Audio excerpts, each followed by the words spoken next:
Dan. Thank you, Chair. Throughout our inquiry, local authority representatives have raised the issue of workforce shortages and skills gap, which they believe will follow on from Brexit. The Local Government Association is on record saying that they believe that the changes to the employment status of EU nationals have the potential to, and I quote, to erode the performance and sustainability of essential council services and exacerbate endemic skills crisis.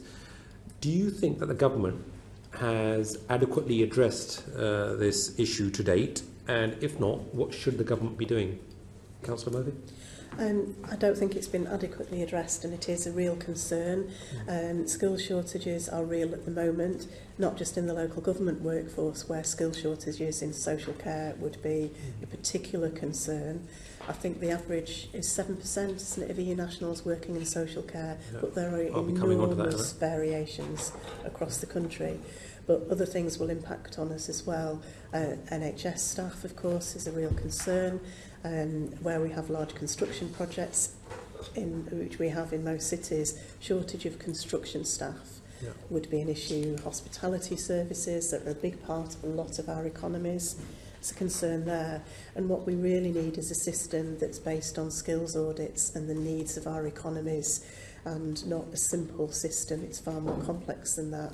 So we need to be able to allow EU workers and others into the country to fill the gaps that we need to increase productivity and build our economy. Yeah. Councillor Bentley, I mean, in terms of agriculture, seasonal workers in Essex and elsewhere, what do you think? Absolutely. Hospitality, healthcare, as well as the social care, but the healthcare as well. And of course, teachers. We have to forget that as a very, very vital and important part of the public sector. So for me, has the government got it right? Well, we know this week they're starting the advertising. I think it's Saturday we start the registration programme. It has been piloted in some areas. I think the message must go out that, you know, if you have a skill required in this country, you are very welcome in this country. You know, we need skills. We have, you know, one of the downsides of having virtually full employment is you need to make sure you maintain that for the jobs that are required and the jobs that are coming up as well. My question would be around, after we have left the EU, with a deal or no deal, after we've left, then what happens? So people who are in the other European states who wish to come to the UK to work, what is going to be the immigration for them to come in? I think the view of the LGA certainly is, if you have a skill required in the UK, you should have actually access to come here, as of course for UK residents going back into the EU and elsewhere in the world as well. So well, let's see what the advertising campaign says. We had a session at the last delivery board with one of the Home Office ministers who was very upbeat about this. The question must be, we must make sure people who wish to stay here and have the appropriate skills can stay here with the least most inconvenience to them. Councillor Vernon Jackson? I think, coming at it two ways. I think from the council side, I think we have all got a fear about social care and the number of people who are there to be able to do that work. We have care agencies handing back contracts around the country saying they can't fulfil those contracts because they can't get the people to go and do social care. And how do we get people out of hospital if we don't have home care available for them? The other side of it is a personal thing. So I cared for my mum in the last 6 months of her life, in nursing home and in hospital, and I would have reckoned that maybe 40% of the people who looked after her came from the EU. Now, they'll all be below the threshold of £30,000 in terms of salary.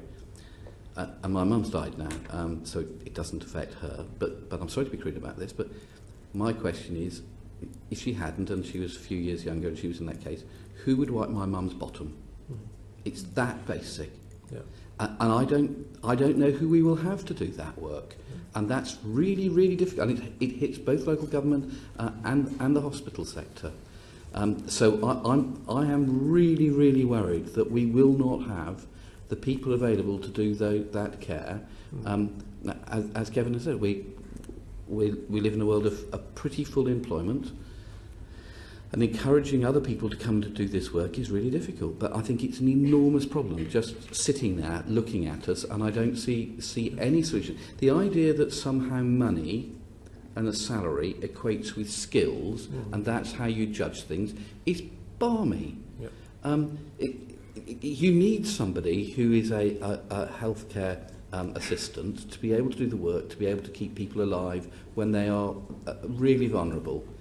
That doesn't pay £30,000, but my goodness me, they're valuable, and we should not devalue them by saying that that's not somebody where somebody could come into the country to do that vital work. Okay, agreed. Let's just build upon your response there. The government's immigration white paper proposes privileging highly skilled migrants, which may mean that the available unskilled and semi-skilled workforces, they become smaller. So what impact do you think that will have on local government? For me, I think that the big thing that will hit us is that we won't be able to have people to do home care visits, and we won't have people to be able to work in residential and nursing home care in social services, because they pay very little. You can make the same money by going to do the checkouts at Tesco, and attracting numbers of people in to do that work, which is shift work, hard stuff, and very difficult, is tough. And I think we will have real problems recruiting into those posts. And if we can't recruit into those posts, there are legal levels by which you cannot fall in terms of staffing, at which point beds will close. If beds close, then people will get stuck in hospital. And if people get stuck in hospital, then more people can't get in, and people will get stuck on trolleys at A&E. Okay, Councillor Murphy, given that local authorities bear the responsibility of social care, which you mentioned earlier as well in terms of care workers, are you concerned about the impact a workforce shortage might have on local government finances? Because as a local councillor, having served as a local councillor, I was told about the increasing impact of agencies charging more and more for services. What do you think? I think it will potentially have an impact, and of course we have devolution locally over health to a certain extent as well, so it's a double whammy, but we have joint budgets together with the NHS. I think that it is an increasing issue. It is increasingly difficult to fill some of these posts, and they are absolutely fundamental, as Gerald says, to people's lives. But I think this is where the idea of a skills audit for an area comes in, that would talk about what skills are actually needed, where are people having difficulty recruiting, where can we actually start to fill those gaps. And that works both ways. It's a two-way street. There will be people who are going to Europe to seek employment there. How do we manage that two-way thing and understand what our economies need, what we need in terms of productivity, as well as the basic services that are so vital for us to maintain? Okay, and lastly, Councillor Bentley, we've heard in earlier evidence sessions that skills devolution will help solve the problems in terms of the workforce issue. What do you think? Absolutely. It's in fact my favourite subject you've picked on there, because I've been banging this drum for a very long time. If anyone believes one size fits all, then they are deluded, because skills required in Manchester are not the same skills required in rural Wiltshire, for instance, but the people in those local areas and across the United Kingdom will know precisely what is required in those areas, what training is required, what exams are required, what skills they need in those areas. Hugely important. You cannot do that sitting in Whitehall. So therefore that's why skills devolution is critically important in anything that we do.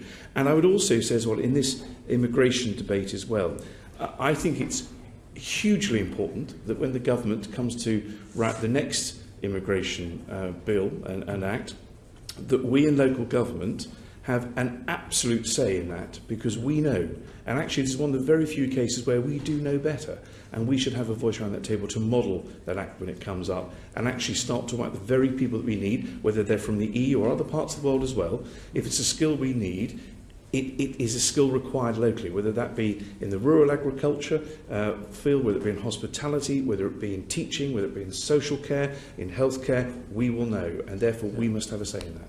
Okay, I fully agree with you, and I'm sure the government is listening. Thank you, Jay. Right, thanks. Teresa?